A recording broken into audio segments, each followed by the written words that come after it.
Hey, so look, you may want to hold on tight with this one because today we're going to be going over exactly how you can get yourself rich when it comes to government contracting here in 2024. So pull out your notepad, get your pen ready, make sure you hit the like button, hit the share button, subscribe to the channel because this is going to be some important information that, trust me, it's going to be life changing. Tune in because we're about to get busy. I hope you're ready. You already know what it is. Pure money, baby. Game added to your mainframe. Gotta keep your mind sharp, you gotta maintain. And it's even better when the squad on the same thing. Steady swishing on the competition. Just different. Hey, what's happening, guys? Here, we're about to just run through the show early today. Got some things that we got to get done here. I appreciate you guys for tuning in live with me each and every week. Today, we're going to be going over exactly how you can get yourself rich when it comes to this thing called government contracting. I know it's kind of new to a lot of people, or maybe you've heard about it before, but you haven't quite dove in yet. So hopefully by the end of our training today, you'll build up a little more confidence and start to believe that you can too do this thing called government contracting. In the meantime, before we get started, make sure that you hit that like button, hit that subscribe button, share this out with 3 other entrepreneurs and business owners so they can find out a little bit more about government contracting as well. I'm your guy, Dr. Travis Davis. I'm your government contracting wingman. I've been doing this industry for a little over 11 years now.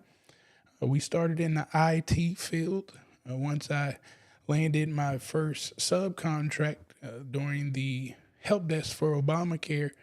We ended up spreading our wings and we started selling products to our local government here in Prince George's County. What ended up taking me to the state government of Maryland, which I didn't know either when I was in college. I was actually doing state government contracts with the university, Virginia State University that I was at. So I was really doing it back then.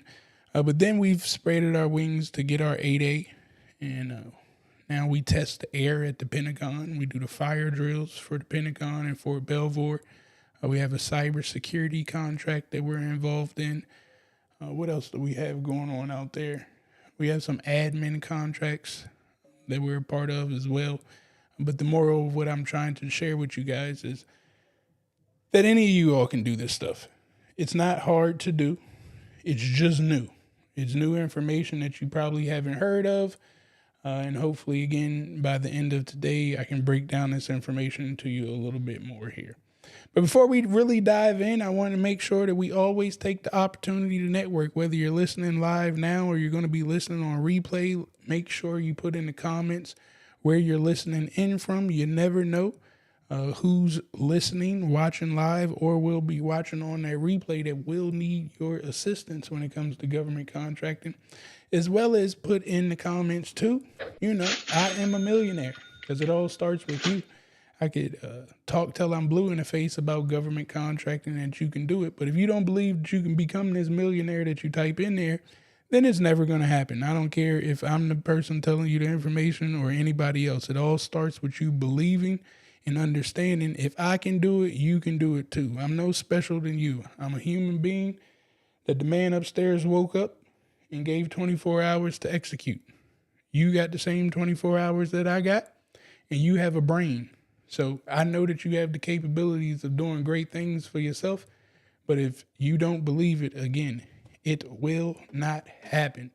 Right, before we dive into here, let me see who we got in the building. Dexter, what's going on, my brother? Appreciate you for being here with us today. Fatima, what's happening with you?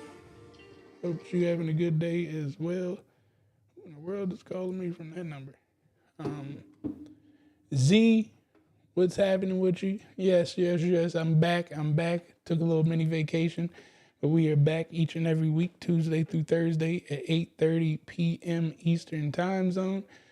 Robert, what's going on? Pleasure to have you in the house. Duval in the house, what's going on with you? Crystal, what's happening with you out there in Dallas, Texas? Millionaire in the building. Timothy, out there with TTG, what's happening with you? Always a pleasure to have the TTG family in the building.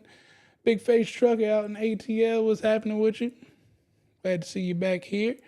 Impeccable beauty. I'm a millionaire. That's what I'm talking about. Get them coins going in.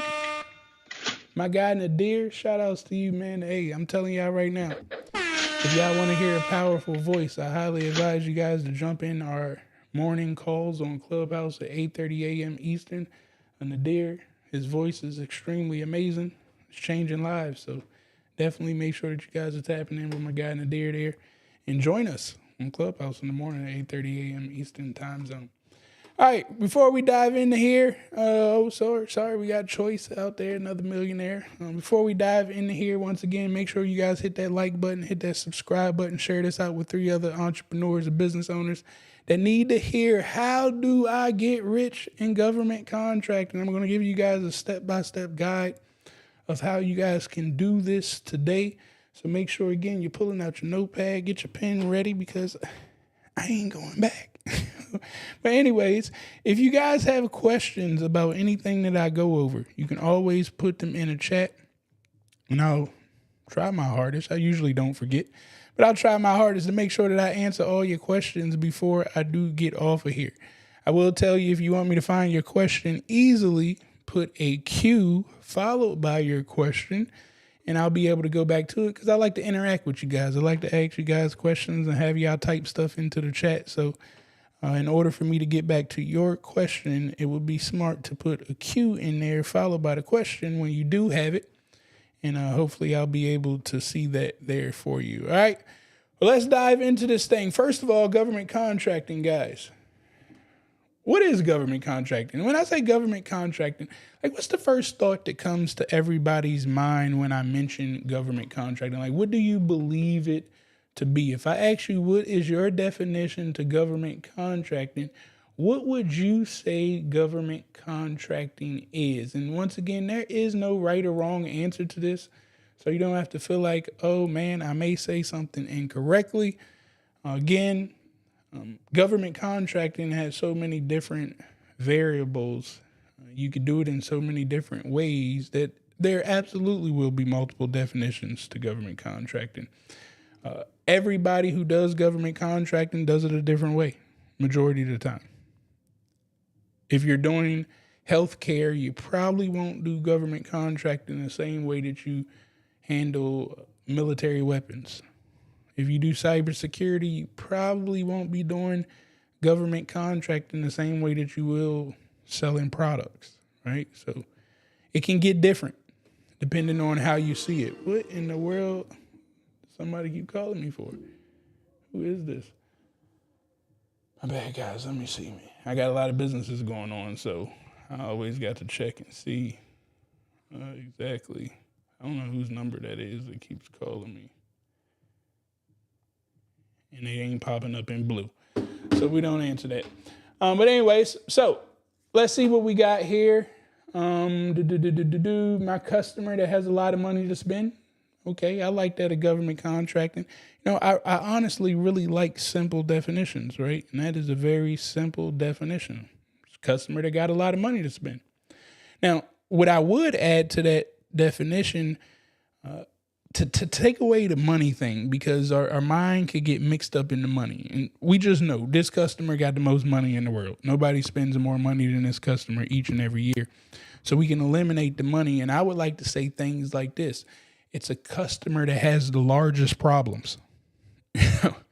I've never solved a problem and not gotten paid for it. So I don't have to worry about the money side of it. But if I understand I'm working with a customer with the largest problems, in return, I'll get riches. The bigger the problem, the bigger the check. So I like to just look at this customer and saying, well, they got some of the largest problems in the world to solve, and I can do it. So that's just a great way to think about it. Government contracting, approach it as a consultant. Okay, I like that as well. I like approaching government contracting as a consultant because it doesn't put constraints around you.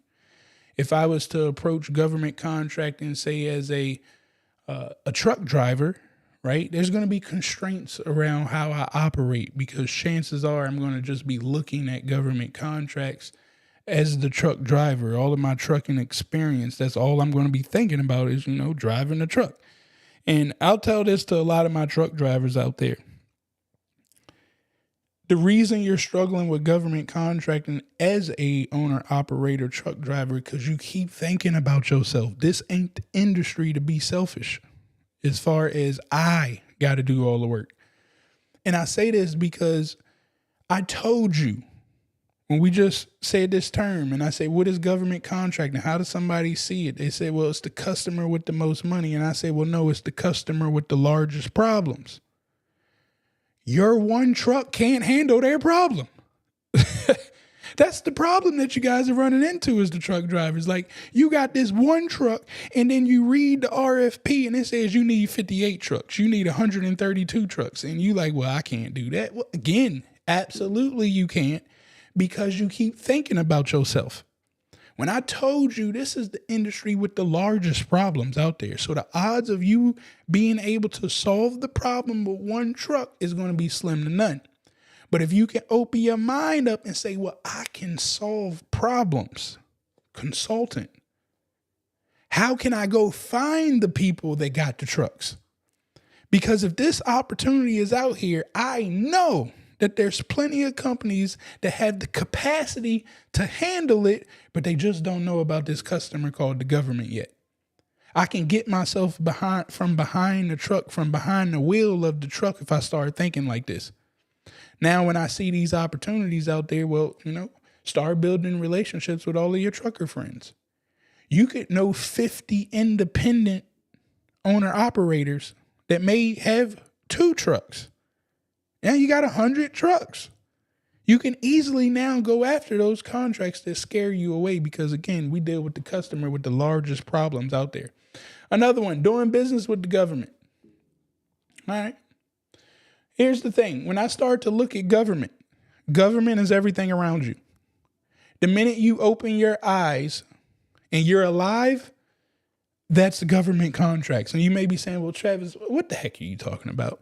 Well, did you know the electricity that comes into your houses? That's a government contract. Pepco has government contracts. WSSC has government contracts. Your water company. See, are y'all remembering the Monopoly board, right?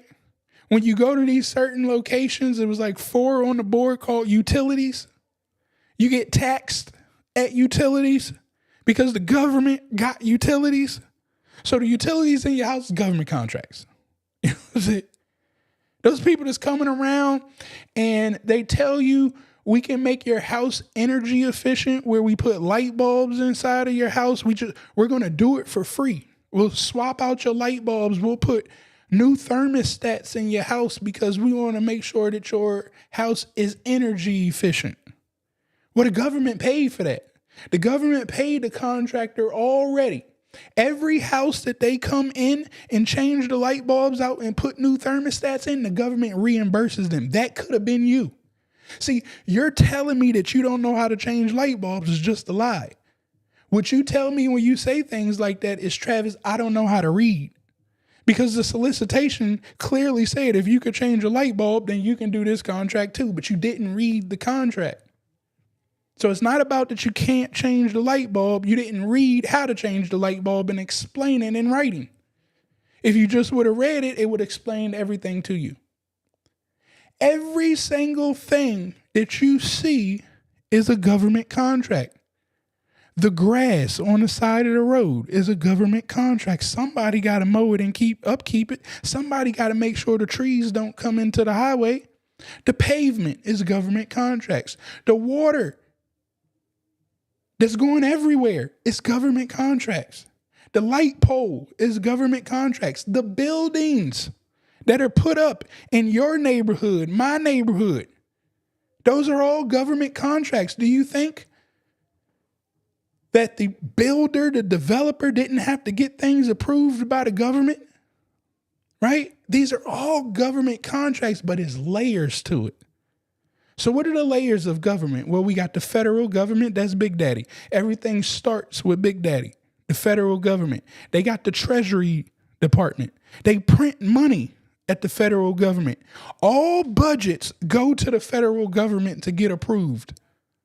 When the president signs off, so you got the House that approves the budget, the Senate approves the budget, and then the president signs off on the overall budget. When that money gets approved, it gets pushed out into the economy. Where does it go?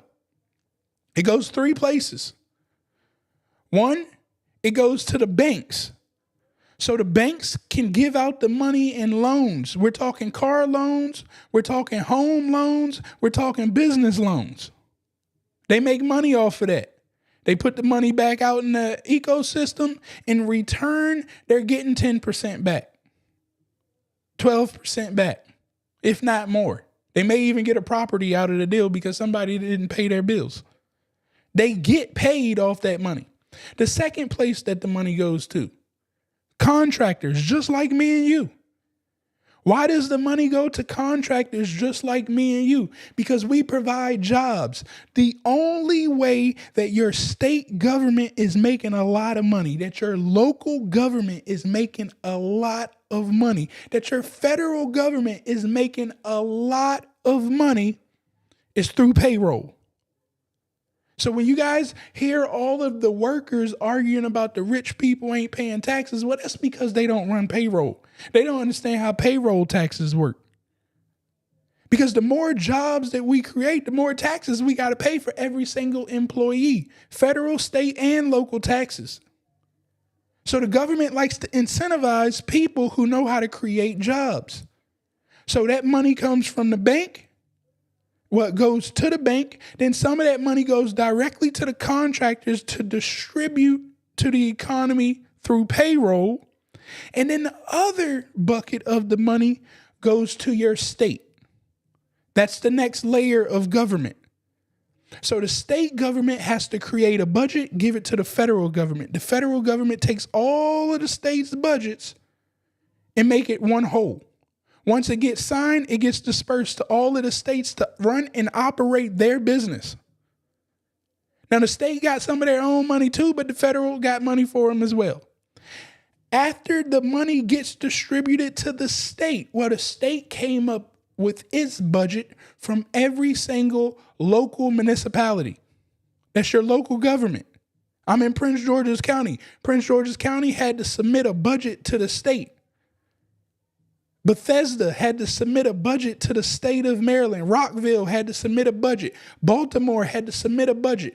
All of the counties and cities come together and create the state's budget. When the state gets the money from the federal government, then and only then do they disperse it to the local government. So if you can understand this trickling effect, now we can say, okay, where's the best place to make the most money at when it comes to government contracting? It's at the top, the federal government. The scariest place to make the money in government contracting is local government.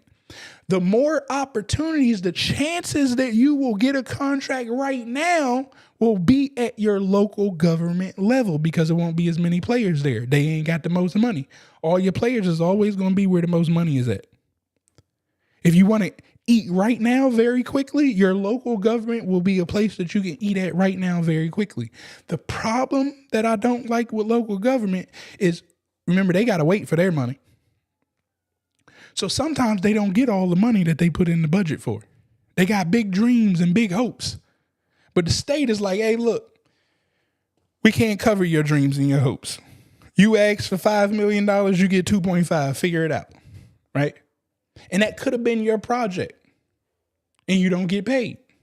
Or they may not fund the project and you've been waiting. You've been thinking you was going to win that project and come to find out it's not getting funded and you've been planning for it for the last 4 months. So today we're going to be talking about how to make sure that we get rich in this industry. The first steps was to understand those levels because we got to eat at every one of them. When it comes to government contracting, I need to prepare myself for every stage of it, the federal, the state, and the local government. And if you're really, really smart, because the government tells us, hey, I don't want you making all of your money off of me. I do not want you building your business off of our back. We want you to have a legit business. Now, that's not to say that you can't start your business up today and go win a government contract without doing any business. Yes, you can.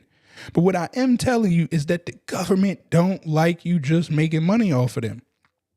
So we should be also making money off business to business and business to consumer, because that's how a legit business is set up. Amazon don't just make money off consumers. They make money off of businesses, and they make a load of money off the government. Tesla don't just make money off of consumers. They sell to consumers the cars, and then they're over here doing business to business deals, as well as they're working with NASA, Department of Transportation. I mean, they just taking over. So if you want to survive, we have to follow the footsteps that the big boys have laid out for us. And that is saying that we want to set our infrastructure of our business to do work with every layer of a customer: a consumer, business to business, and B to G, business to government, on all three levels: federal, state, and local level. Now, the school board and your ports is a whole different story. But if you want to go, you got education or something, and you want to get involved with the school board, they're their own government. Okay. You got to really learn about your school board and how they operate, because they don't quite do the same things as the regular government. They got some other rules that they get to abide by. And I'm not talking Department of Education. I said your school board. They're different. Okay. So now that we understand that, I want you guys to realize this. If you stay in your niche, if you stay in your industry, you'll find money faster. You'll find deals faster, because all levels need the same work. They need the same product. Are you trying to tell me that the government don't need pencils? Like, if you sell pencils, are you saying that the government don't need pencils? Well, that's a lie. The government needs pencils. Are you trying to tell me that your state government don't need pencils? Well, that's a lie. They need a lot of them. Are you telling me that there's consumers out here that don't need pencils? Well, once again, that is a lie, because kids go to school every single year. Pencils keep getting sold. Are you telling me businesses don't need pencils? Well, again, that is a lie. So if we want to focus on selling pencils, well, if we stay in our lane and our craft, we'll be able to capture every customer. The problem is when you sell pencils and then you heard about somebody talking about they're doing $100 million digging ditches, and then you get another person saying they're doing $200 million in real estate, and then you get another person saying that they're doing $50 million in AI, and you start just getting all confused, thinking that you can do everything because you keep hearing them say that they can do everything. Well, first of all, I'm telling you, they ain't making that type of money. Second, don't compare yourself to nobody else.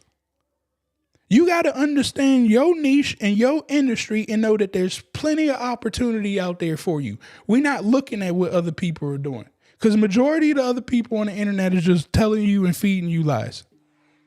So we got to be truth seekers. Truth seekers is in the contract. The contract that's sitting in front of your face will tell you the truth. You don't have to get my opinion about any of this. You don't have to believe anything that I'm saying at all. I don't want you to believe what I'm saying. I want you to go read it for yourself.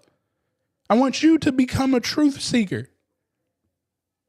A truth seeker reads and take actions to find out if what they read is true or not. You can't find out if something is true sitting on the sideline. You can't find out if government contracting is true if you don't submit a bid. We could talk till I'm blue in the face, but I'm submitting bids. I am submitting invoices. I'm getting paid. I don't really need to prove if this is real or not. I'm trying to tell y'all it is real so you can go find the truth for yourself.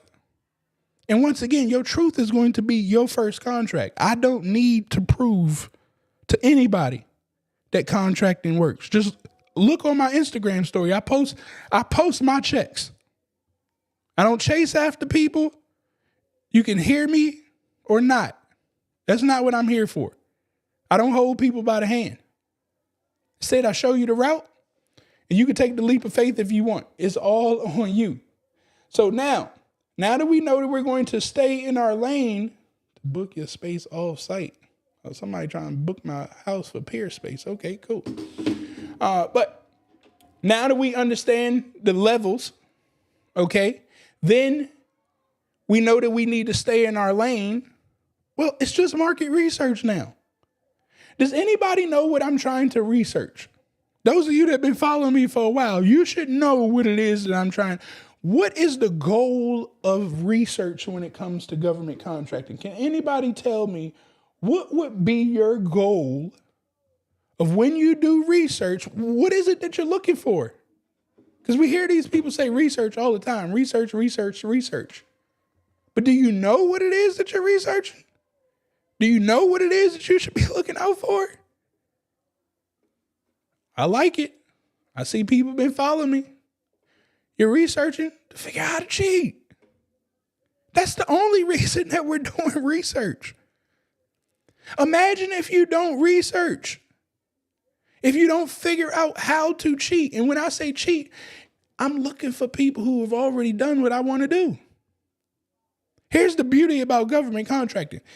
It ain't too much of anything that one of you would think of that somebody hasn't already supplied. Right? Like, you're not manufacturing new products. Instead, you're buying the products of somebody who already manufactured. And why would you want to manufacture? And that baffles me too. Like, why do you want to be the person that creates an AI system? Are you crazy? Do you understand you wrecking your mind trying to build an AI system? You're trying to compete with Google, Microsoft, Amazon. Like, you're setting yourself up for failure. Why wouldn't you just tap into what Google already created? They got the infrastructure. You don't have the infrastructure to build the AI system. So, again, I be seeing people talk about, they involved in AI. You can listen to what they say or not. They don't have the infrastructure for an AI system. You need a lot of servers. Servers cost a lot of money. That's a lot of programming that goes on. So don't go down that lane. Instead, the Fortune 500 is Fortune 500 for a reason. They've already created this stuff. Do you know Amazon has their own certifications that you could go get AWS certified? And since you get AWS certified to learn how to work in the cloud with their system, and the government has adapted the AWS system, you can now take the certification, get all the AWS contracts. And when I say the AWS contracts, I'm saying the contract is going to come out and say that they want AWS. They didn't ask for your little raggedy cloud system that you got in your basement of your house. That ain't what the government want. They want a whole protected infrastructure. Who has that? Amazon, Google. So now I got to figure out, how do I partner with Amazon and Google so now I can go sell their services? Because they can't get all the contracts. Matter of fact, it's illegal for them to get all of the contracts. It's rules in there that the government said, hey, the big boy cannot win the contracts. It must go through a small business that looks just like me and you. And that's how you take yourself to the next level. So we need to find the players that are already playing the game. That's the whole purpose of research. Now, I know I'm telling you guys that for the government space, but this same research, it holds true for every stage of customer. If you want to figure out how to sell your products or services to consumers on the internet at a very good level, well, you should find somebody who already knows how to sell exactly what it is that you're selling. It's not that hard. Now you have the blueprint. If they're making millions of dollars selling the same products and services that you want to talk about, well, chances are, if you find somebody that's doing 10, 20, $50 billion and you just take 1% of their customers, well, you just made yourself $1 million. You know what I'm saying? I didn't say go get the $50 million that they got. I said just tap in, figure out what they're doing, and work to get 1% of their customers. And if you got a list of 25 people like this and you get 1% of every one of them, well, your consumer-based model you're going to make a whole lot of money from your consumers. Now, if you take the same model and say, well, Who out there is selling the product or service that I do to other businesses at a very high level? Well, you'll notice that these people usually go to conferences. They speak on stages. They do private events. They go to golf outings. And they close deals right there at the table.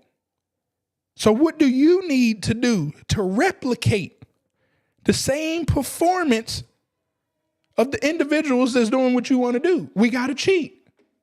If I do not cheat, then I'm recreating the wheel. And anytime you recreate the wheel, you set yourself up for failure. I'm just telling you guys straight up. People fail when they start trying to be these new creators. We have to get in cheat mode.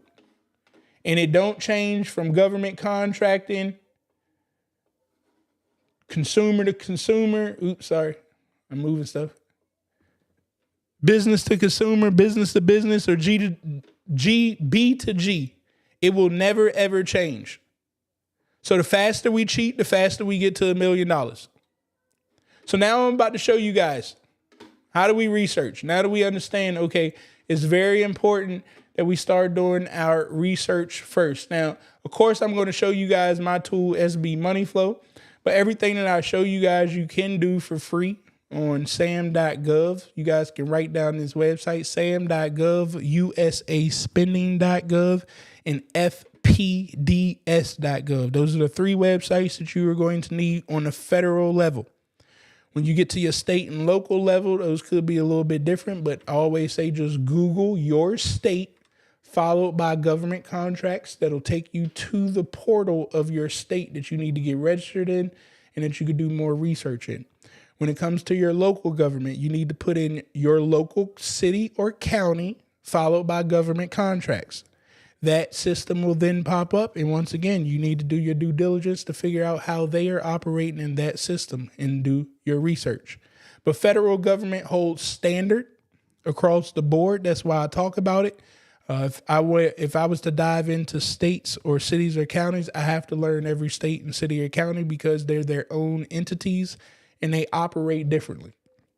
So sam.gov, fpds.gov, and usaspending.gov will be your 3 sites for the federal side of the house that we're going to focus in on.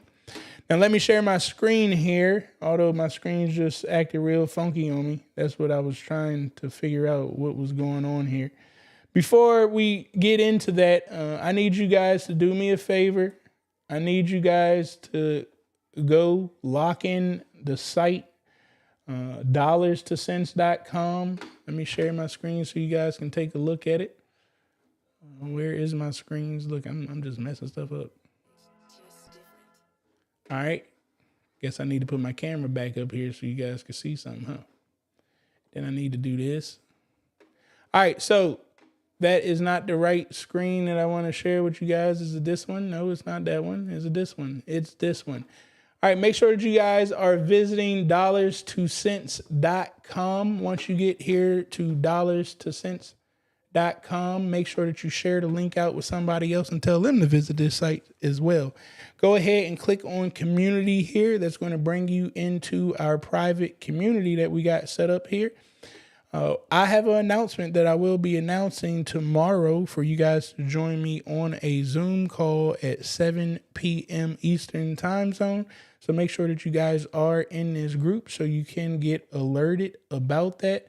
I will only be sharing it with members in the group. So if you're not a part of it, you won't hear about it. You won't be able to take advantage of some things that we got going on here. So once again, make sure that you guys are going to dollarstocents.com and getting yourself registered for that there. Oops. All right. In the meantime, we're about to take a look at SB Money Flow. When you guys actually get involved with SB Money Flow, I guess I should pull that up. Some of you guys have it. Shout outs to you guys. If you don't have it yet, make sure you visit sbmoneyflow.com, get registered, and we move a whole lot faster. Okay. I mean, a whole lot faster when it comes to systems.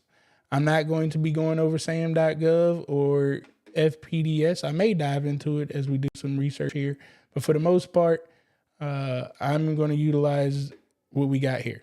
Okay, so we're going to go to our GovCon marketplace inside of SB Money Flow, which again, you can do this stuff on sam.gov. It's just going to take you a little bit longer. And we like speed around here. Oops. I forgot I was logged in somewhere else. Anyways, when you guys get set up, this will already have all of your NAICS codes in there. I think it may have kicked me out. Yeah. All right, here we go. It'll already have all of your NAICS codes programmed in there. Even if you don't know what your NAICS codes is, you can always come and add them in later. So I could actually take these NAICS codes off if I wanted to. And I could put in whatever NAICS code that I wanted to make this thing a little bit faster. Okay. Let me see if I can put my NAICS codes back up there. All right. But these are my NAICS codes in the tech field. What I can do, my market research, I can go straight to who got the most money. I don't like playing around. Like, and see, this is where people would mess up at. Like, I'm not about to go play around with Department of Agriculture. Somebody will say, well, $283 million that they're spending in IT is pretty good. There's opportunity there. Yeah, there is. But you think somebody ain't already there? You got to be crazy if you think that people ain't already eating up that $283 million. And if you think that they're just about to put a seat up at the table for me to just sit down all willy-nilly because I'm black, male, or women-owned business, or whatever you come up with in your mind, and you think that the whole world wants to help you out, well, listen to me right now. Nobody cares about you and your story in this space. In the government space, the story is the last thing that anybody cares about.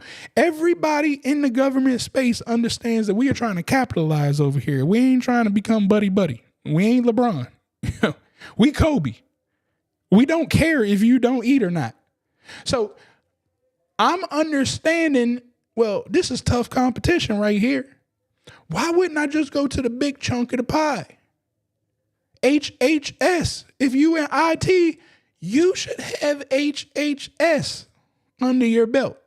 Now, this is for GSA right here. GSA is kind of a little mixed because these are GSA schedules. 9 times out of 10, these GSA schedules, Department of Defense is using it. So we would have to dig more into the schedule to see who got that. The HHS would be on my list. Homeland Security and the VA. Those would be the top on my list. Now, I know GSA is DOD. So if you want to get into DOD, that's where they are. That's telling me right now, in order to get DOD contracts, I need to know how to get GSA contracts. I need to learn about GSA schedules. If I don't learn about GSA schedules, I will not get a contract with the DOD. So if you're not ready for DOD, which is completely okay, DOD is their own space, man. They got security requirements. It's just, they got a lot of things that the average small business just ain't ready for. So don't put yourself there. Instead, we need to go over here to HHS. We need to go over here to Department of Treasury. We're going to get our feet wet over here first. Now, remember, too, the federal government is a little longer process sometimes. So what we're doing is building up our client base. As we're pursuing the federal government, we also got state government opportunities. We got local government opportunities. We got business to consumer opportunities, and we got business to business opportunities. The thing is, I'm staying in my lane. That way I'm making it easier on myself. When I do business with business to consumers, guess what that's going to help me do? It's going to help me build relationships that's going to allow me to probably 9 times out of 10 do business to business deals. The better business to business deals that I do is 9 times out of 9. I ain't even going to say 9 times out of 10. 9 times out of 9, doing better business to business deals builds the trust up so we can partner and do these government contract deals. Because the government contract deals, it requires teamwork. The government knows that you can't handle a $20 million project by yourself. That's why they allow you to partner. That's why they got programs, joint venture agreements, mentor protege program. They understand. They want you to partner. Sometimes the government will like to see 10 partners on an opportunity opposed to 1 or 2, because that's 10 minds that can come together and solve the problem. It alleviates the risk. So again, keep this stuff in mind as we're staying in our lane. When you stay in your lane, your network gets stronger, your money gets bigger. All because you're going to be able to solve bigger problems. So now that I got those 3 right there, I'm going to mark those down. I'm going to take a note. I'm in IT. That's the side that I want to go with. We're not going to click on anything else yet. Instead, we're going to come down here. We're going to take a note of all of these players. These are the players in IT. Accenture. Booz Allen has multiple companies, so we're just going to say Booz Allen. CACI, CGI, Deloitte, General Dynamics, Liberty IT Solutions, Peraton Enterprise, Science Applications International Corporation. I'm jotting down all of these companies. Now, the beauty about what we got here in SB Money Flow, I'm going to start back at the top all over again. I'm going to come right here. We said HHS is the top dog. I want to click on HHS. Now, the next thing that I'm going to start to do is, well, what department under HHS got all of my IT money? Well, look, NIH,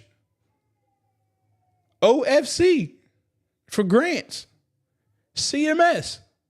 Well, now we got it. I need to go to NIH.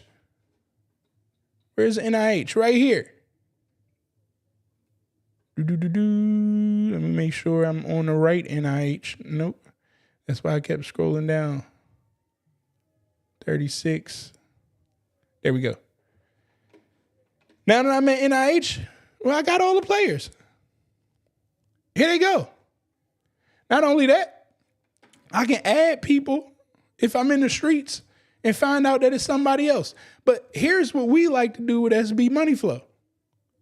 Once I get all the players, well, guys, I'm bringing them back over here and I'm creating contacts. Now, I've built a web page that you can just dump this information into and it'll automatically populate the contact and put it on our opportunity board. Let me change my screen here too and go to the demo account so you guys can see it. So what essentially you do is you put it on your FU network. And as you put the names in here, they'll populate under new contacts. And if you start to realize, well, I got all of the NIH people right here. When you go talk to NIH, well, you talk to them and you track the conversation. It's called the CRM, Customer Relationship Management. The beauty about this, the same thing that we're doing for the government, you need to do B2B, B2C. There's no difference in selling. That's what we're doing. Sales and marketing. Sales and marketing don't change. The difference with the government is I can't sell to them through a website. I got to write it on a piece of paper and explain it. It's called a proposal or it's called a quote. That's how I sell final to the government. The internet, I got to create a website. Business to business, I can go out to a dinner and we sign a contract and the deal's closed. But the process of selling, it don't change. We could talk about government contract until we blue in the face. I could talk about the proposals, the RFP. But if you really want to make some good money in government, it is sales. Sales works the same way, the best way, no matter who it is. It's face to face.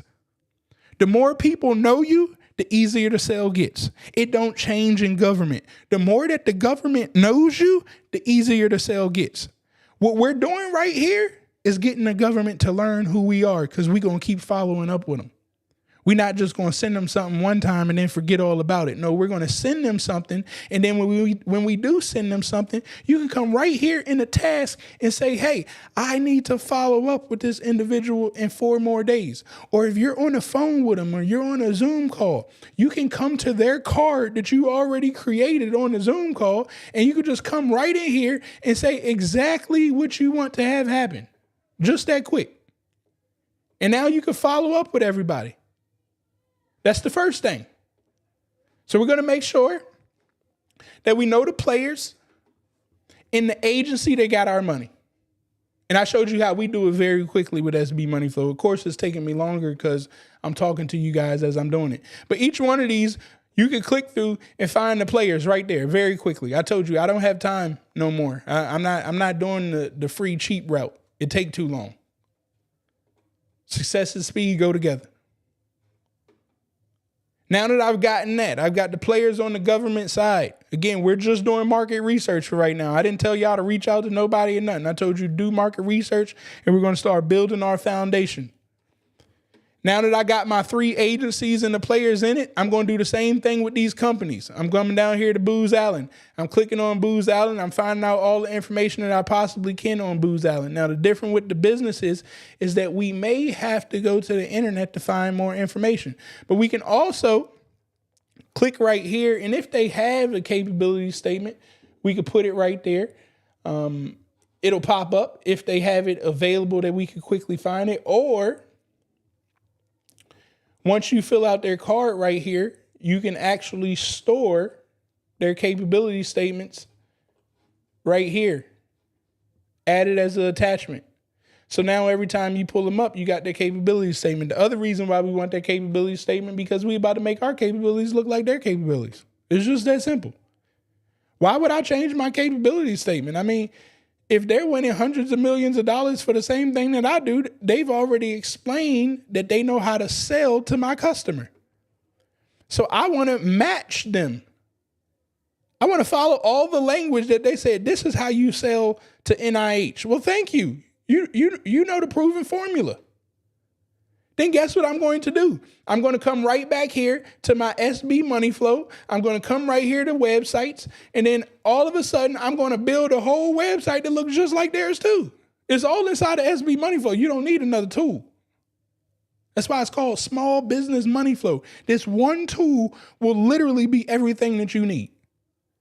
I don't care what line of business that you're in. So we go build the website. We make it look just like them. The beauty about SB Money, we can build as many websites as we want. So it would be smart that you kind of cater your websites to the person that you're going to go talk to. It ain't like you don't have the power to go make changes real quick. You direct people where to go, the links to give them. Man, these people are still partying outside of my house. This is crazy. Next thing that we got here. Once I get the foundation, I got the companies that I should be cheating off of, so I can do all of my marketing material for the customers that it needs to go towards. Next thing that I want to do is I want to simply do this. NIH, Small Business Department. Every agency got one. I need to figure out, how does NIH do business? Not how the government does business. How does NIH do business with small businesses? Because they got my money. I need to figure out what they got going on so I can meet and understand them where they're at. They're not going to come meet me where I'm at. They don't need me to do anything. So I got to figure out all the loopholes. I got to figure out, how do they spend money? Is it with women-owned businesses? Is it with veteran-owned businesses? Do they do direct awards, sole sources? Is it all 8A? Are they using a GSA schedule? How are they operating so I can meet them exactly where they're at? Well, it starts right here with the small business of the agency. Every single agency got a small business department. You need to start building relationships with the small business department. Now, once again, I didn't tell you to call them yet. We just need to know where everything is. We're doing our market research. We ain't calling nobody yet. I ain't tell you pick up that phone and call not one person yet. This is the stuff that don't nobody want to do. This takes time. You don't get any rewards yet. There's no return for this. Not right now. It will be later on. But when you get done doing this research, you still got more work to do. But I'm trying to expedite your curve. If you cheat this part, well, then you don't want to be a good cheater. And I know it's going to take you a long time to make millions because you refuse to cheat. Instead, you're trying to keep doing all this stuff you hear on the internet about create your own and all this other BS that they be talking about. Money ain't never said that. I don't know what people be talking about. Money ain't never asked for all that. We going where the money at. Now that I got all of that down packed, I know who I need to build my relationships with in the small business agency. Well, here's the thing. You can't build no relationship with nobody if you don't know what you want. It's just that simple. I got people calling me all the time. Travis, can you listen, I probably, and I'm not joking, I probably get about 30 to 40 calls a day. I can't pick them up. I used to pick them up, but I can't pick them up because every single call, Travis, I want to do government contracting and I'm having a hard time. And then I go, okay, well, what do you want to do in government contracting? Well, I was thinking about doing trucking, and I was also looking at a logistics opportunity to do mail. And then I get another person, well, I just want to sell stuff. Well, what stuff do you want to sell? Anything that the government got available. Well, hell, I just told you the government buys everything. So what do you mean anything that the government got available? This is what I mean. You guys reach out to people and you don't know what you want. I make millions of dollars. I don't have time to figure out what the hell you want, nor do I have a care to. Again, I told you the internet may be telling you that sympathy story and stuff. And, somebody will feel sorry for you on a podcast. I'm telling you the truth. I don't have time and I don't care. Either you're going to be the factor that change your own life or it's just not going to work. But you think I'm about to stop what I'm doing to fix your mind, to make you feel better or something? No, I don't have time for that. Neither does anybody else that you're about to reach out to. So don't approach them like that. Instead, we approach them with substance. What is the substance of government contracting? Can somebody put in the chat, what should we be talking to people about? It's very, very simple. Simplicity, as I started in the beginning, the simpler you make this thing, the easier it is and the more money that you generate. But what is it that you should be talking about when you reach out to somebody on the government side? Or if you're reaching out to somebody like me that runs and operates a multi-million-dollar business? Let me see. How do we get started with zero experience? Well, you need to listen. Because if that keep popping in your mind, you're not listening to what I'm telling you. This has absolutely nothing to do with experience. Not one thing. I've never mentioned, you haven't heard me say that out of my mouth not one time. So you cannot bring that into the conversation or else you're going to keep getting yourself confused. And you're going to wonder, well, he told me that I can do. I keep trying to explain to y'all. None of that is a factor. If you want to talk to me or anybody like me about this government space, well, you need to bring substance to us. Substance to us is very simple. It's only one thing that I want to do. Well, I like that. What value you can bring the services you're able to execute. I like the answer there, but we're going to change it up because to me, that's even too complicated. I just like to make it simple. What does a multi-million-dollar business want? What does a company that's making $100 million want? They want to figure out how to make two. You know what I'm saying? I'm trying to figure out how to make $20 million consistently right now. That's all I care about. How are you going to help me generate more revenue? If you're not talking to me about how you about to help me make more revenue, chances are the conversation that you want me to have with you is all about how I need to help you make more revenue. And here's the kicker. I already make millions of dollars. I don't care about making you no more money. That ain't my task. I ain't Jesus. I ain't trying to save the world. So instead, if you want to tap in with me, you got to figure out how you about to come serve me. I'm not about to figure out how I'm going to serve you. That just don't make sense. Same thing when you go talk to this contract officer, when you go talk to this government personnel.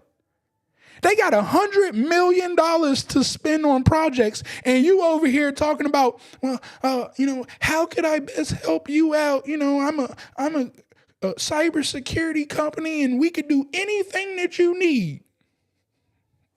Well, I believe that they put it in writing what they need. I believe they put the solicitation out there on the street. They already told you what they need. They're not about to hold you by the hand through the process. Why? Because they got a company like me that's a dog and we know how to read. So do you think that they about to sit here and go, well, look, you got to read section J of the RFP and you got to respond in only 18 pages? You think they about to sit there and explain that to you? No. So when you go approach the government and you approach these other business owners to partner with, you better know what the hell you want. And I mean, you better know fast. Because I can hear within the first 5 seconds whether you crying and begging or you really bringing something to the table. I don't have time for crying and begging. You'll often hear me go, okay, email me. And then you're not going to get an email response back. So how do I come with substance? Well, here we go. Back to SB Money Flow. I can come right up here, click on federal opportunities. Well, we already know the agencies that we want to go after. We already understand the players that are playing in the field. So all of a sudden I can do this thing right here. I can go, okay, well, we want HHS. Okay, let me go. What else do we have down there? NIH. Oh, yes, we had NIH. Well, that's under HHS. Who else did we have? Department of Treasury. Where's Treasury? Treasury. We had the GSA. Treasury. Where are you, Treasury? There we go. Department of Treasury. I got 26 active contracts right now. These are contracts that I should look over and see if I can handle. And when I say see if I can handle, is it enough time for me to put the team together? Can anybody guess where my team is going to come from? Can you put in the chat, where do you think my team will come from? Now, see, if you don't do your research like I told you in the beginning, chances are you can't find your team. If you did your research in the beginning, you got your whole team laid out in front of you. But see, people don't like to do the research. And that part is undefeated. I can't fight that part. Now, all of a sudden, you inside a group like mine saying, hey, can somebody help me get 15 FTEs, and you in a group with a bunch of people getting started in government contracting, and then you say it don't work no more. When I told you go research the players that's already playing in the space and insert yourself into their ecosystem, and you find every player that you need, but yet you still playing around on Facebook groups trying to find people of value. That don't make sense to me. So now all of a sudden I got all these players right. Well, I got all these opportunities and I got a list of my players. But look, we didn't stop there. You can go ahead and click on this interactive report. Come on. Now, instead of going to sam.gov, hopefully we're pulling everything that's already on sam.gov. So you can actually come right here. You can click and it'll download the documents to the opportunity. So you click right there and you ain't even got to visit sam.gov. There goes the document right here. Guess what we got to do now? We have to be able to read through 107 pages. So when somebody tells me, Travis, I just want you to help me on government contracting. So you want me to work for you and read through 107 pages with nothing in return. That just don't work like that. You got eyeballs just like I do. Hopefully you went to school, but even if you didn't, that don't mean that you don't know how to read. If you over 30, you should know how to read something. And if you don't know how to read something, then government contracting ain't for you, and that's okay too. But if you know how to read, then you know how to respond to government contracts because it tells you everything that you need to do right here. I cannot respond to any contract without reading what it tells me to do. So remember, when you go to people crying and begging, we know that you haven't read. So since you don't want to read, you're asking us to read for you. That's why they don't answer. This is why you're not getting responses to phone calls, why you're not getting responses to emails, because you don't read and you don't know what you're asking for. If I read this, now all of a sudden I can say, okay, well, here's what I do. Okay. First of all, we come right back here to SB Money Flow. We come up here to our opportunities. We change from the FU network to the GovCon CRM. I'm putting the solicitation, all the solicitations. I'll hire a VA to do this. I find all the solicitations that are in my field. I'll load them up right here.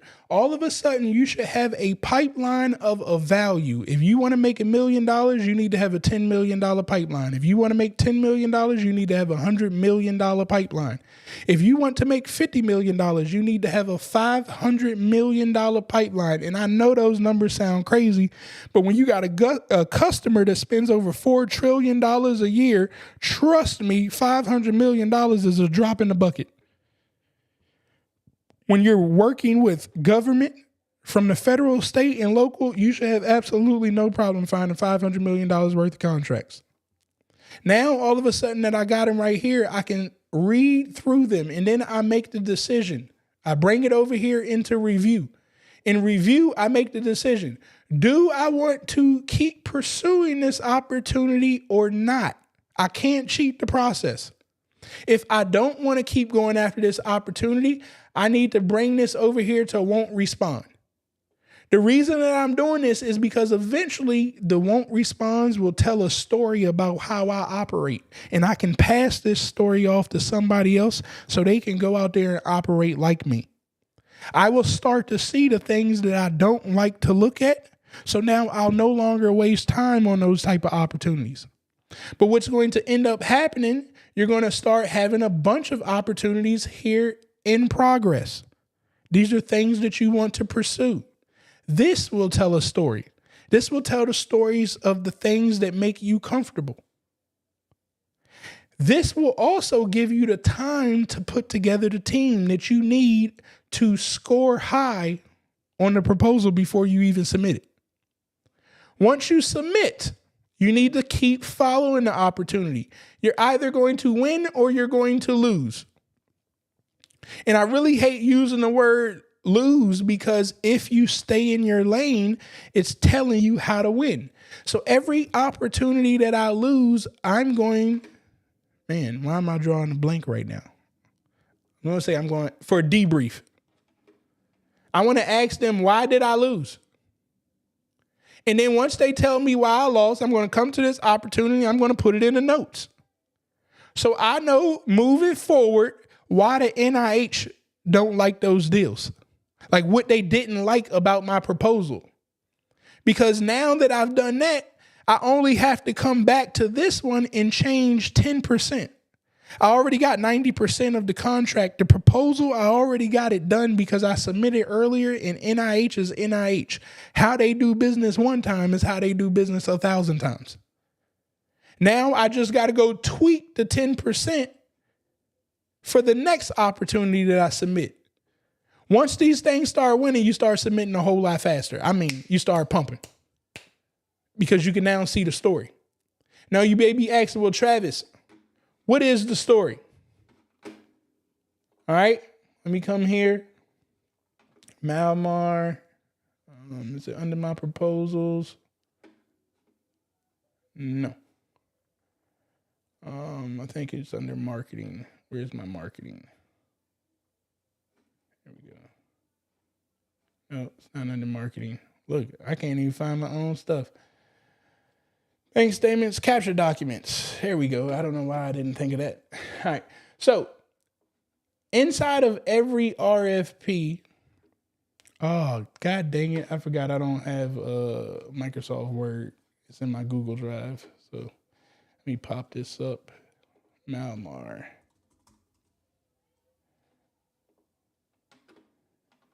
All right. What did I say that folder was? You know what? It's here too. Bid, no bid decisions. Okay, so we'll take something like this. What you have is a scoring rubric.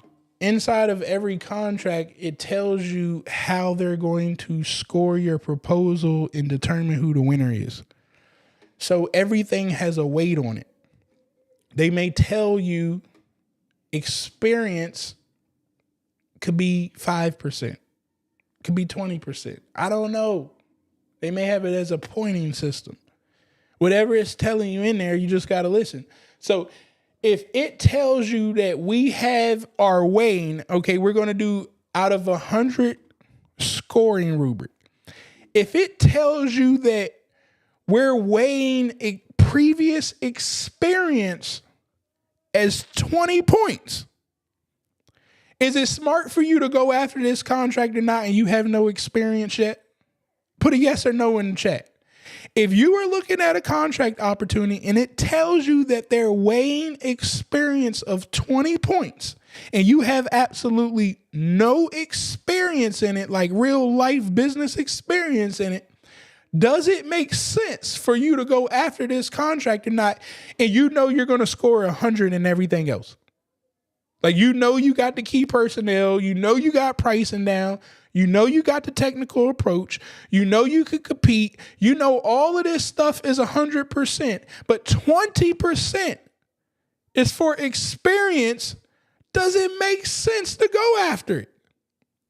If you are still debating in your mind thinking, I wonder, well, you shouldn't be doing government contracting because it already is telling you you're down 20 points before you even get started. So why the hell would I go after something and I know worst case scenario or best case scenario, I can only score an 80? Well, I'm already setting myself up for failure. And then you're telling yourself government contracting don't work. No, the way you operate don't work. You operating like a fool because you won't read. If you read, it will tell you before you even submit if you're about to win or not. Key personnel. It may tell you, hey, we are weighing 3 subject matter experts. Like, they have a weight there. If they don't care about subject matter experts, well, you ain't got to worry about the pointing in that. Pricing, it'll tell you how much. Technical approach is definitely usually something on the tech side of the house that they're really, really going to be weighing. Now, I also want to add this in because I know somebody's saying, well, Travis, I don't have experience, and I keep seeing the opportunities say you need experience. I have a question for you guys. If you're doing your market research and you're staying in your lane and you see your customer, NIH, they got all of your money, every one of the opportunities are saying, well, you got to have experience. What should you do? Because somebody in the chat tell me you have no experience. And I know it's not run away, so don't use that one. We want to do this deal. We want to do the deals with NIH, but we have no experience. Well, I just told you they're weighing that experience. So how should you go after this now? Because this is your money. It's still going to be right there. It ain't going to change. We need to work with this customer, but they put a wall that would stop most people of experience. But since I have none, how do I get around it? Like, what is the answer to this? There it is. Sub with somebody that does it. You know what I'm saying? Find somebody with the experience. So now we got to come back here to SB Money Flow. Now, when I got this bad boy in progress, when is it due? If the proposal needs to be submitted 60 days from now, well, I got 59 days to figure out where the hell am I going to get a teammate with experience? If the proposal is due next week, the odds of me building a relationship with somebody that I can trust, because this is money that we dealing with. This is your life right now. Don't you just pick up no Joe Smo off the street. Like, we need to vet people. All people ain't good people. There's a lot of liars out here. So don't you just do no quick deal because the money's sitting in front of your face. If something is due in 7 days and you don't have the time to do your due diligence and vet somebody, that you make sure that the contract, that the I's have been dotted and the T's have been crossed. If people are trying to rush you into taking decisions, don't do it. So if you don't already have that relationship put together, and it's due in 7 days, I would tell you to just go on to the next one. But if you got 59 days, if you got 30 days, hell, if I got 15 days, that's all I need. Because I'm not going to go to sleep. I'm willing to call people at 9 o'clock at night, 10 o'clock at night. I don't give a damn. I hear people all the time, well, is it rude to call somebody at this time? Well, here's what I've learned over time of doing business. That same business owner that's striving to make $100 million, his ass is up at 2 o'clock in the morning just like I am. And if he ain't worried about me leaving a message, because when he wake up, he gonna listen to it. And he ain't listening to just a message of somebody crying on the other line. I left a message and said, I got an opportunity for us to work with X, Y, and Z that we could do over $20 million together. Give me a call back. Real short and sweet. I don't have time for this story. I'm getting straight to it. I'm calling you to help make you money. And I know how we going to do it. That's the key. I know how we are going to do it. And I'm about to tell you what I need from you. They'll call me back. So now it's about time. Do I got enough time that I can make sure I can put a 9 or 10 for every single feature of their proposal that they're scoring? And what ends up happening is you're going to take everything that they put in there and write it out here. And then score yourself. Be honest. And at the end, when we get over here, we can say, okay, we'll put all your weights right here, score yourself, and then you get a total. And if I come look right down here, it tells me what to do. If you get a score of 0 to 499, you shouldn't bid. If it's between 700 and 849, you should bid. If it's 500 to 700, you should leave it alone.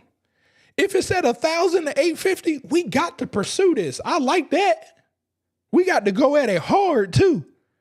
All your eggs need to be in the basket for the things that's landing in that 1,000 to 850, because we've already determined that we should win. It's really this simple. But once again, people don't like to read. People don't like to do this legwork.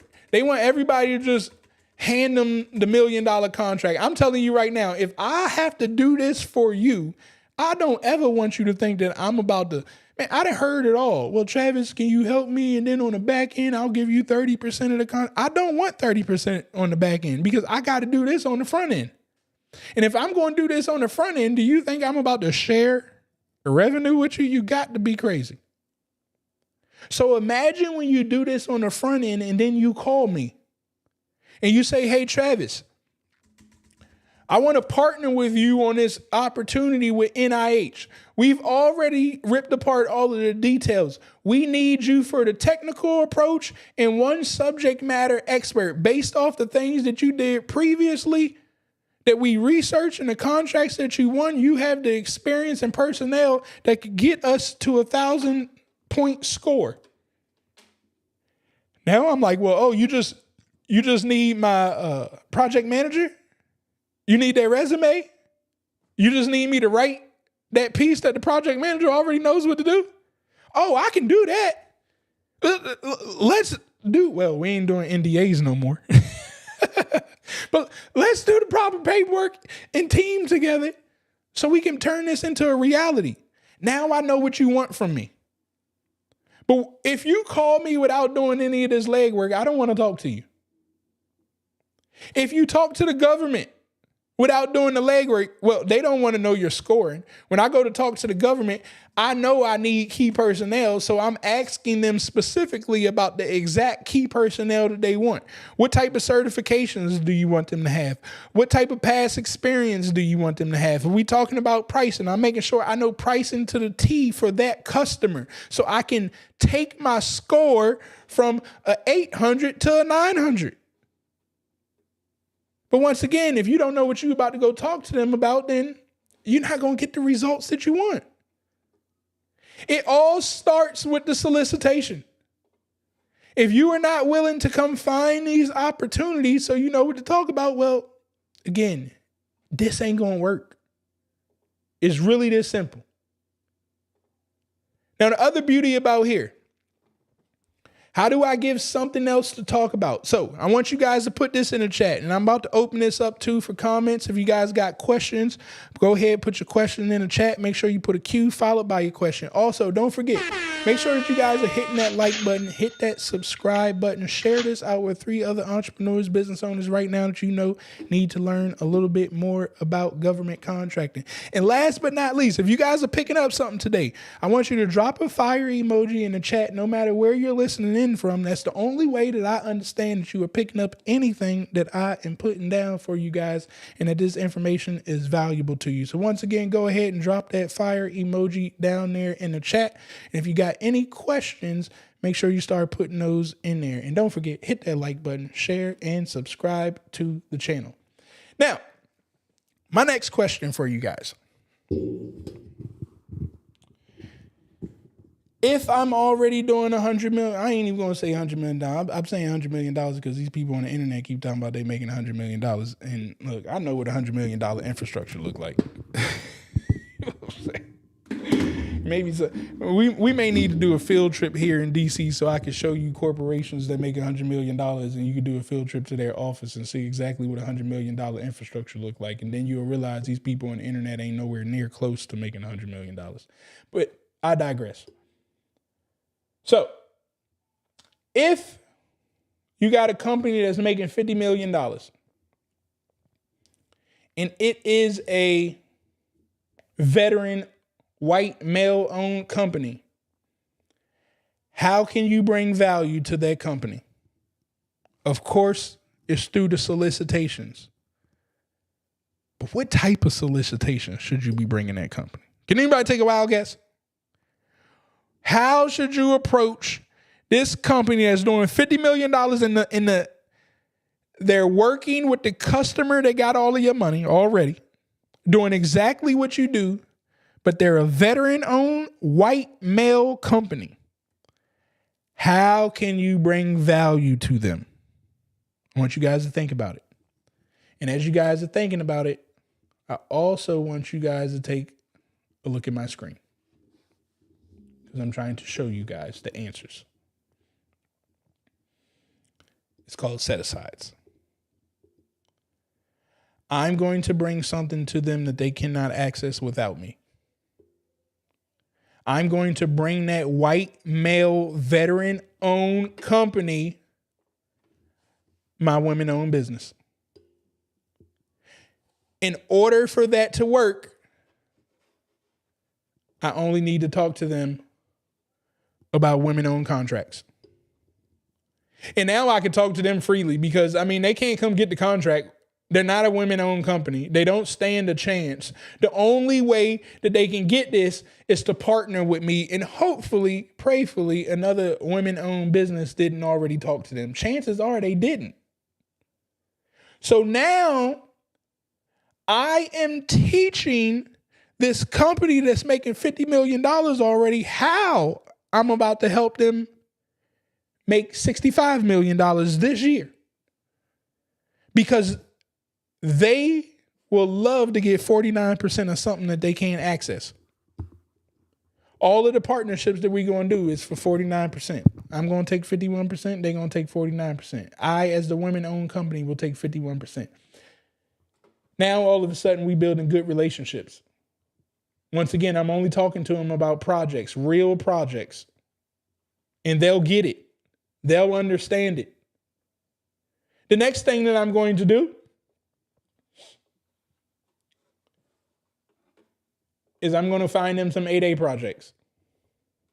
You may be saying, well, Travis, I'm not an 8A company. Ding, ding, ding, ding, ding. You are correct. But we're going to get you into the 8A.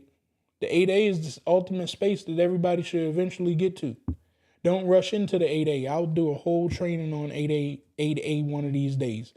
I got convinced to get into the 8A program in my early days, and I wasted years before I won my first 8A contract. Don't you go get into this program. We're going to build ourselves into this program. So I want to find 8A opportunities. The only way that you can get these opportunities is to be an 8A company. Well, there's no 8A company right here. Until now.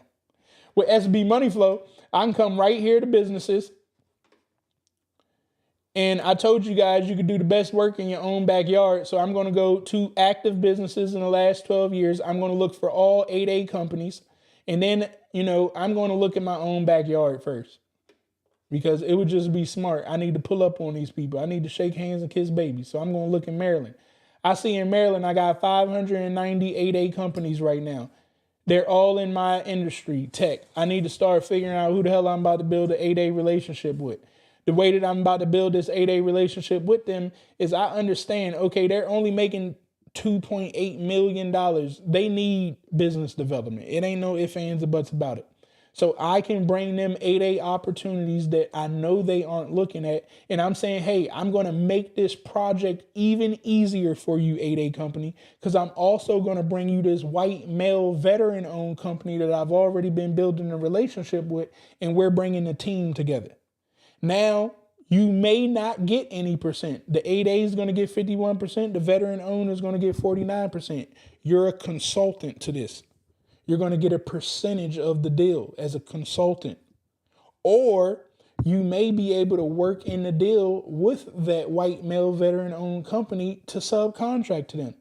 So essentially, the veteran owned company may get 40% and you'll take 11%, right? That could be the deal. I don't know. You would have to sit down and talk with them. But what I'm trying to show you guys is that we're going to load our tool belt up with opportunities to make it easy. Now, in the meantime, while I load up all of those opportunities for everybody else, because that's what we're working on, things for everybody else. We're trying to bring other people in money.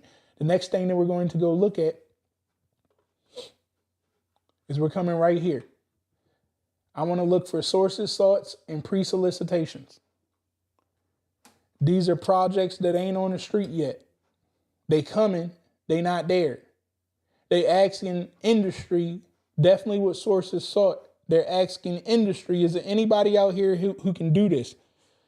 Now, these aren't contracts, but they're a great way to market your company. Not only that, you can respond to a source's thought talking about your team that you've put together, and you could potentially get directly awarded with no competition because you responded to a source's thought. You're going to do this on your own. We don't need to get a bunch of other people involved. The only people that should be involved is the team that you've been getting involved with all these other projects.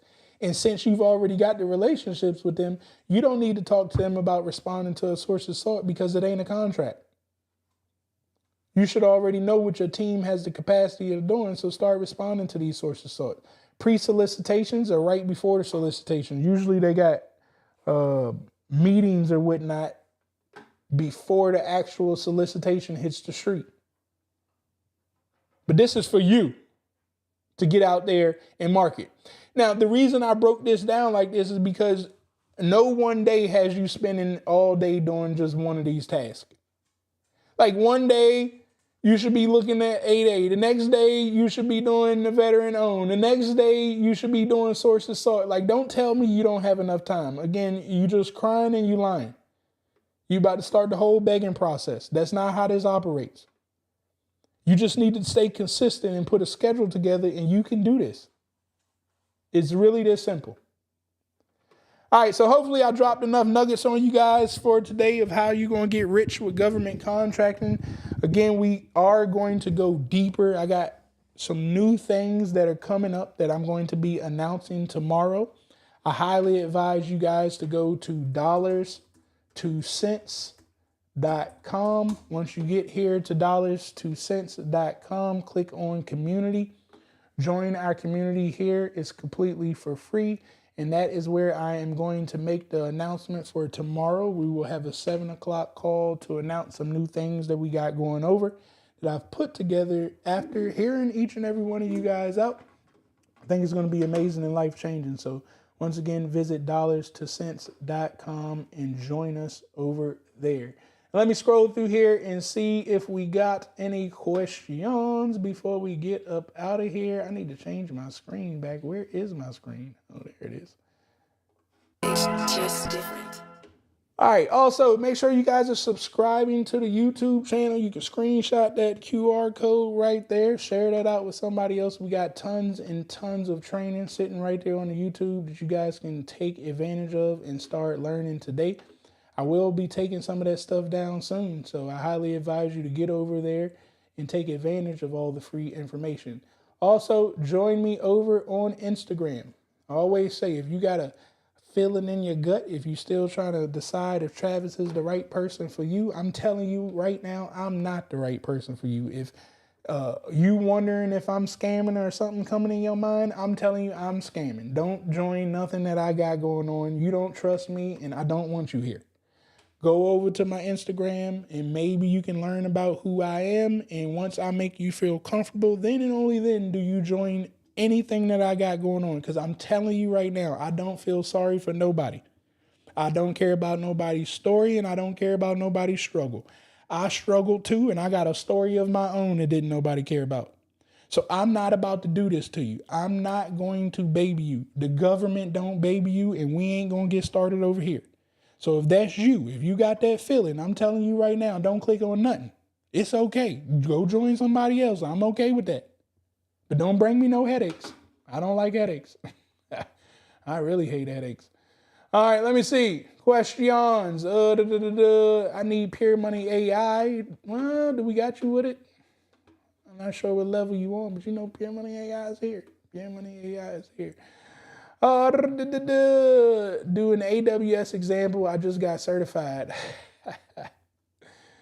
I would have to find the AWS contract. So that's another thing with the AWS, right?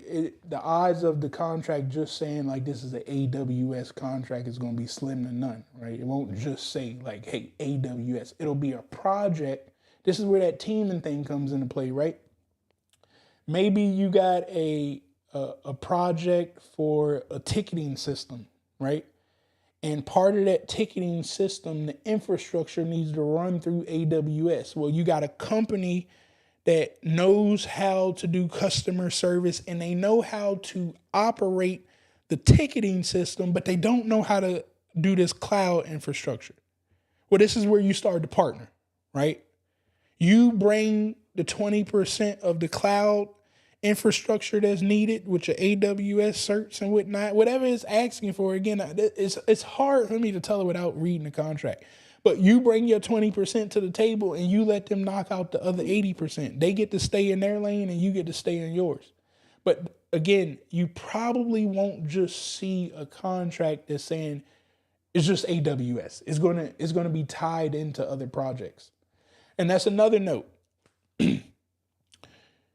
There'll be a lot of meetings out there, definitely for your state and local contracts. It'll be like a master contractor gets the whole project and then they're subbing all the work out, right? It's kind of like a general contractor. They call it a GC in the construction world.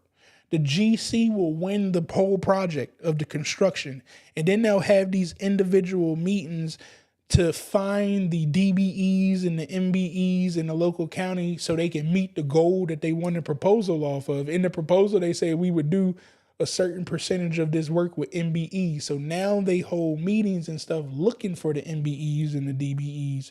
So I'm telling you that because I found IT contracts inside of construction projects. So you really got to look at projects as a whole and read them and find out, okay, well, that 15%, this is what my company do. Let me go partner with you so I can execute on that, right? Let's see, did I miss anything? I was missing these YouTubes. Yeah, I'm back. I'm back in these streets. I took a little break, but I'm back. How do we start with zero experience? I think I explained that to you. That's one I seen earlier. What value can we bring in services? You were answering the question of how we can do that.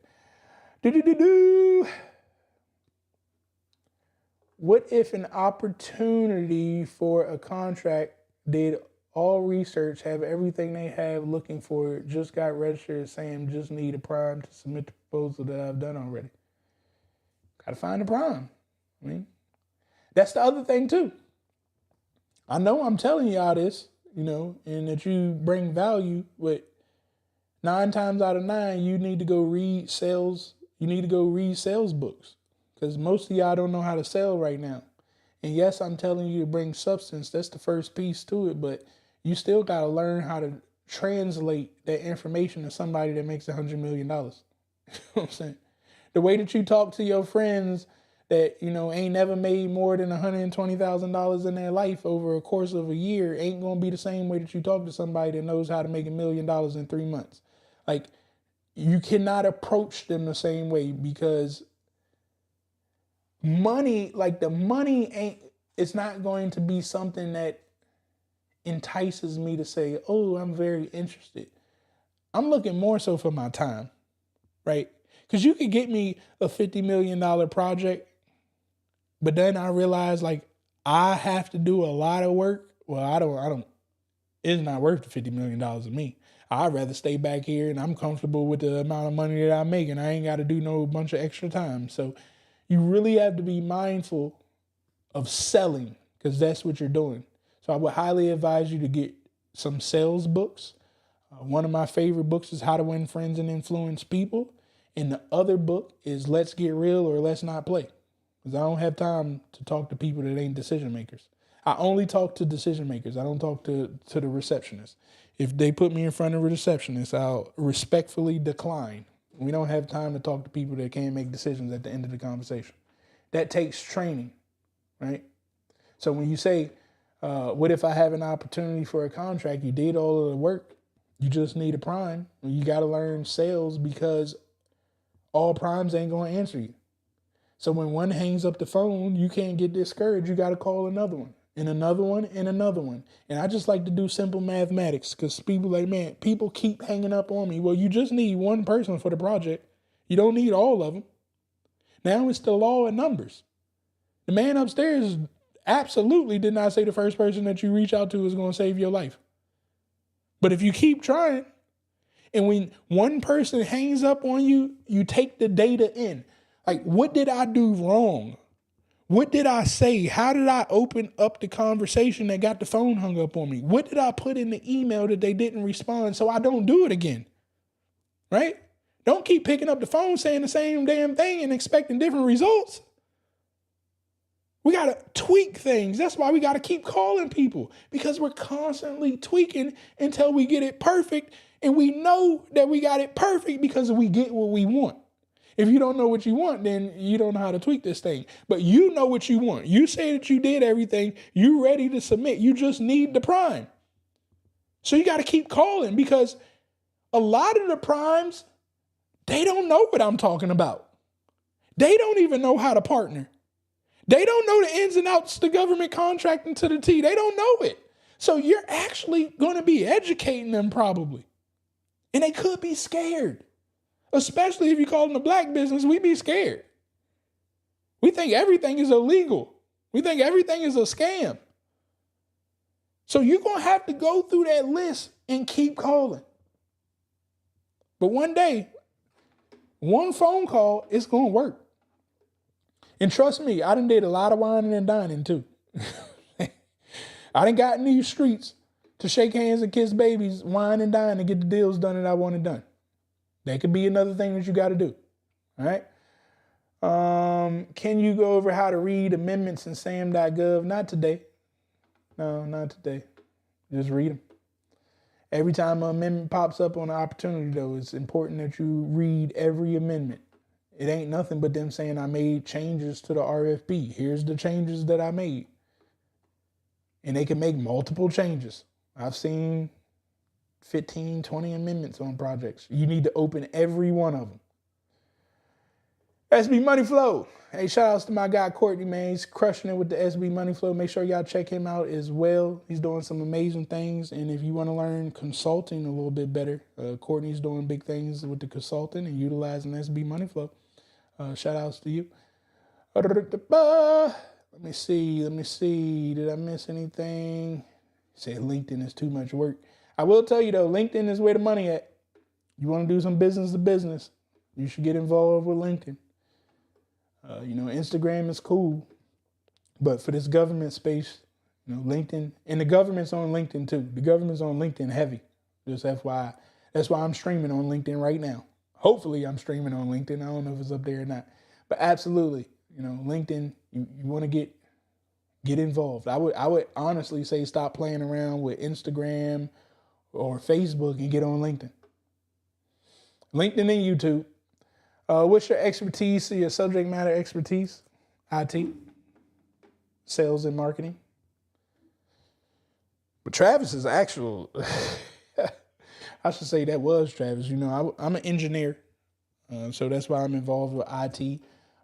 Once I started running business, I realized the engineering stuff needs to go out of the door, and I need to start studying sales and marketing in order to grow my company. So I became a master of sales and marketing, and I started a marketing agency. Once we got done with that, I started really realizing, well, Travis, you don't need to do anything. You just need to find these contracts and hire the people that can do the work under your company. So now I'm a master of nothing. I cut checks for subject matter experts. You find me a subject matter expert, I'll put their ass to work. That's what I know how to do. All right.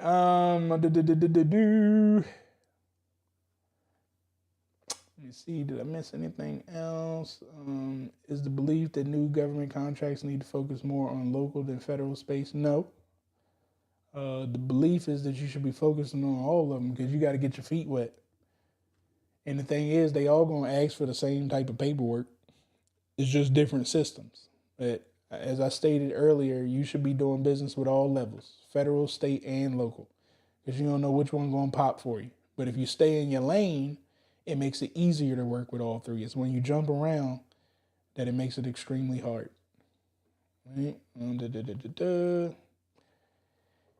Can you own 51% of a woman-owned company?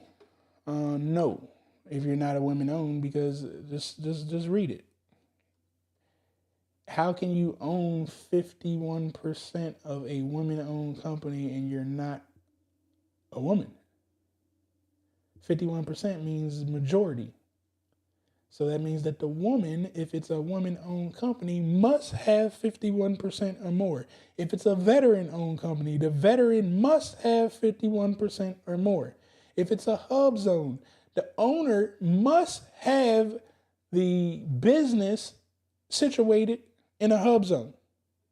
And it must have the requirements of the personnel living in there. What else we got? Service disabled. They got to own 51%. Whatever certification you going after, the owner of the company must have 51% or more of the company. Or if you have two women and they both go get the women-owned certification, one can't get it and the other have it and they got 50-50. That's not a women-owned company, because the person that got the certification only got 50% of the company.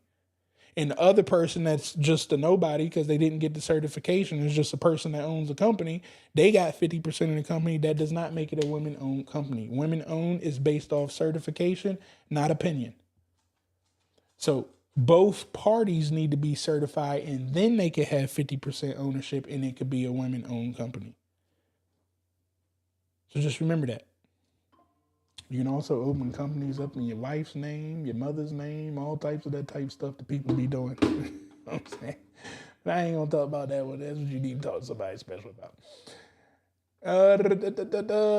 Let me see. Please speak at the basic level, not advanced, because I'm new.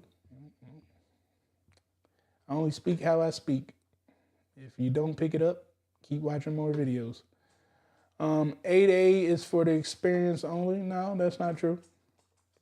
No. 8A is not for the experienced only. 8A is honestly for the people that know how to sell. But there's a strategy to the 8A that I learned later on. And again, I probably got to do a whole lesson on the 8A. But everybody should work towards it as the strategy. And the easiest thing is just find the people that's about to graduate. We're going to cheat that too. That's why I say you ain't got to have experience. You just got to know how to work the relationships with the people that are already in the 8A program, that already got the contracts. They're about to exit. They need somebody to partner with to continue winning those contracts, because they want 49% of something that they can't have no more. And if they've been working on these projects for the last 6-7 years of their life, they don't just want to leave all of that money. Instead, they want to find a good partner that just entered the 8A space that they can now partner with for the next 10 years and keep 49% of something that they can't have. So that's why I say experience ain't got nothing to do with this. We gotta learn the game.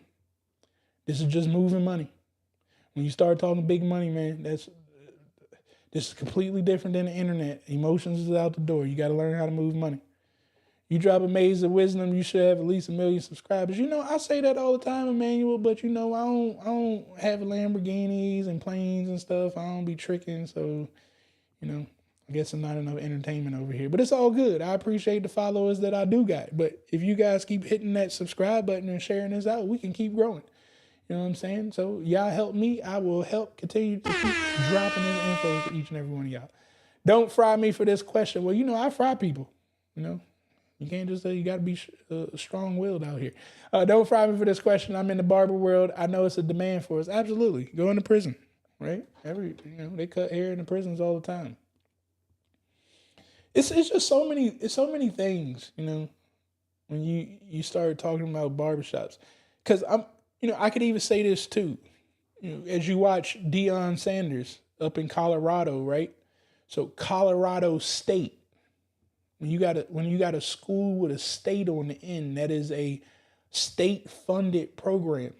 So that's state government contracts at the university level. So I was watching Primes, and they got a barber on site. Well, I'm pretty sure that the school's paying the barber. So that could be a government contract that you bring the barbers to the school. So maybe you fly out to Colorado, find out who is the barber in Colorado and how he got himself set up, and then you fly your ass back home and set up the barber at your local university, because they probably not doing it right now. This is new stuff that Prime is bringing. But I know that every university to spend money is government contracts. It's got to get approved by the state. So you got to sometimes think outside of the box. The Army, they cut hair every time. I don't know if it's still like that, but anytime somebody come to the Army, first time they get that buzz cut. It's too many things. But I would also advise you too, as a barber, think outside of the box. You may can teach some barber training that could be a local course that, they're trying to provide jobs. They're trying to get people out of trouble and stuff. They're trying to teach them new skill sets. The sky's the limit. And what I like about that is that you can go educate the government that, hey, I have a program that could help out the community because you said you wanted violence to stop. Well, here's a program that we could now teach these young generation how to cut hair, and they'll pay for it. But you gotta show them. It's called a white paper. But by all means, there's never been an industry that the government don't need. I'm not able to pull up Core App site. Does anyone have a link? Are you part of SB Money Flow? You can't pull up something that's inside of my SB Money Flow. You got to own SB Money Flow. That's how it works. You come here. Well, if you got SB Money Flow, it pops up. And if you do got SB Money Flow, and if it ain't working for some reason, let me change my screen. I'm not sure if you already got SB Money Flow. But if you do got SB Money Flow and for some reason things aren't working for you, just come on over here, go to support requests. And it's the GovCon Marketplace that's not popping up for you. So you could just put in a request at GovCon Marketplace and tell us what your issue is. But if you can't get to this site, that means you ain't got SB Money Flow, and that's why you can't get to it. We don't do things for free around here. Maybe somebody else does. It's just different. But not I. Barbering is my lane. It's a space for us to do business in the government. I know it might be, just answered you. Facts, I use LinkedIn more than anything now. AG was a dope live tonight. Back with info. I appreciate you. I want to sell barber supplies to the government. Now, why the hell would the government need barber supplies? Why would the government want barber supplies, man? They're not in the business of cutting hair. Government don't want your barber supplies. And that's where we got to stop, right? Like, government don't want your supplies. That would mean that they would be cutting hair. The government ain't cutting no hair. They don't want no clippers. They just hire a contractor to come cut hair. So no, we're not going to sell the government barber supplies. That's not what we're going to do. Instead, we're going to cut the hair and you bring in your supplies or whatever you need. Now, you need to sell other businesses those barber supplies, other barbers those barber supplies, but no, the government don't want your barber supplies. The government don't want your cleaning supplies. You know what I'm saying? They hire a cleaning company. They don't want the supplies to clean. Have y'all ever seen? Look, man, I got to figure out how to do this. I need y'all to come take a field trip to D.C. I need all of us to take a field trip to D.C. and I need to walk y'all through these government people so y'all can see the government is extremely lazy. They don't want to do no work. They want to pay for everything. This is one customer that they like, hey, just pay for it.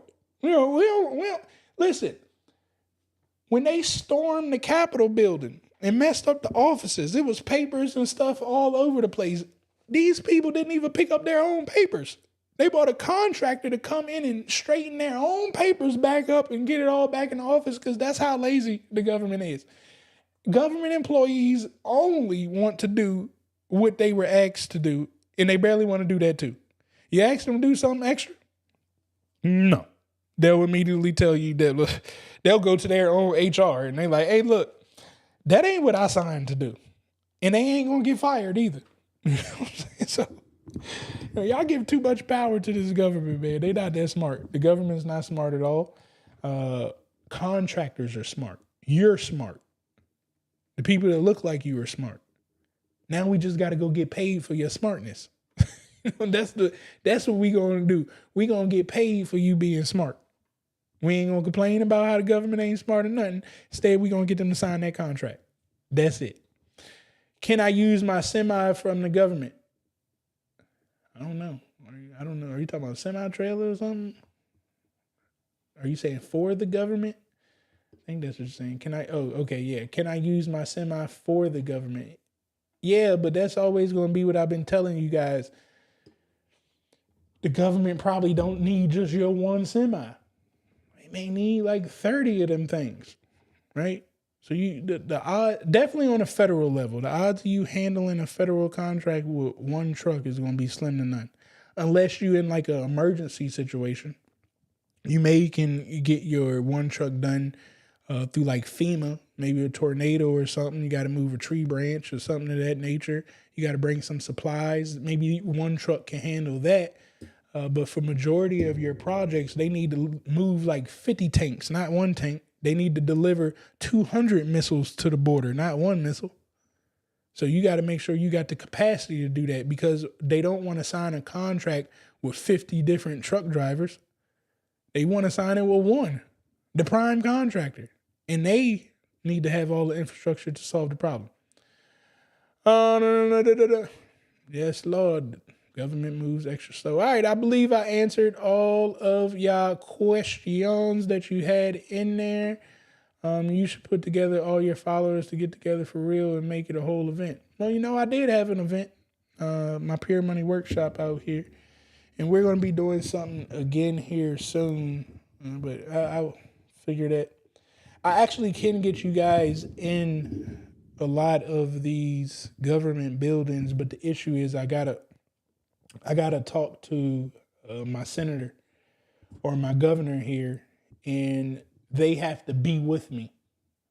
So they have to fill out all of the paperwork for a specific date that they approve, and they would have to monitor us to walk through like these Capitol buildings.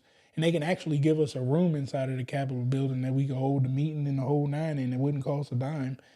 But it is very difficult to get on their schedule if you don't donate a lot of money to their campaign.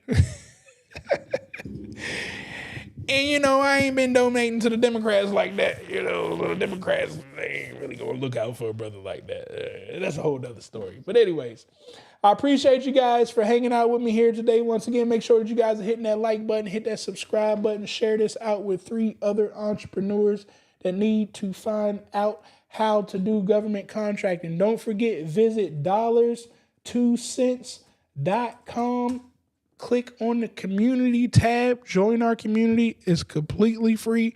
I have an announcement that I will be coming out with 7 p.m. Eastern tomorrow. I'm going to put the Zoom link inside of our community so you guys can hop on that call.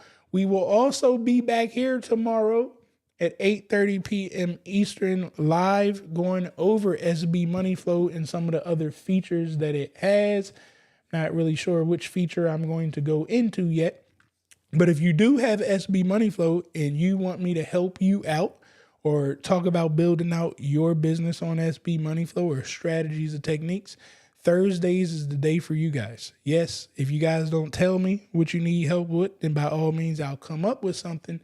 But if you have something specific that you need me to help you build out with your SB Money Flow, Thursdays is dedicated to you guys. And you will need to not mind sharing what we're building out on this live feed, because I want to make sure everybody understands what we're doing, because I'm sure multiple people will have the same type of problem. So once again, if you do have SB Money Flow already and you need some assistance, I should have put all of you guys inside of a private community. So go in there, put inside of the community what you need help with, and we'll be going over that tomorrow at 8:30 p.m. Eastern. Outside of that, once again, I hope that you guys enjoy this. Hit the like button, subscribe, share this out. Once again, drop a fire emoji down there in the chat if you guys picked up anything that I put down today and you got this information to be valuable. Take a screenshot as well right now. This is my Instagram. You can go over to my Instagram and learn a little bit more about me. I try to keep you guys updated in my stories about what I got going on. Also, you can follow me over here on YouTube. If you haven't already, you can screenshot this as well. Share this out with 3 other business owners so they can start getting all of the valuable training that's sitting there over on YouTube. I hate to be a bearer of bad news, but guys, I don't have time to pour into people all day for free. This is why I got the groups. This is why I got the communities. You guys need to be able to read, watch videos, and follow directions. Once again, there's no sympathy over here with me. I don't feel pity for nobody. We all got struggles. We all got things going on. You have to be committed to changing your own life. When you are committed to changing your own life, I got the resources that can help you out. But it won't be babying you. I'm just telling you that straight up. It's somebody else on the internet that will baby you. Go find them. But if you're ready to get dirty, you ready to take things serious, you ready to make change for yourself real fast, I believe I'm the guy for you. The man up here, but the man upstairs brought y'all to my channel for a reason. So start taking the action. It's 1% better each and every day. Once again, I love you all. I hope y'all have an amazing night, and I will see you guys back here tomorrow at 7 p.m. on our private call. But for you, those of you that don't make it, I'll see you guys back here at 8:30 p.m. tomorrow. Or if you're really, really smart, you should be meeting us on Clubhouse, 8:30 a.m. Eastern time zone. Or it's 8:35. Whatever. 8:30 a.m. Eastern time zone. Go to Clubhouse. Look for Pure Money Legacy. Okay? Join us. I'm telling you, we change lives on them calls. It's nothing like it. But other than that, I love you all. I'll talk with you later. Have a blessed night.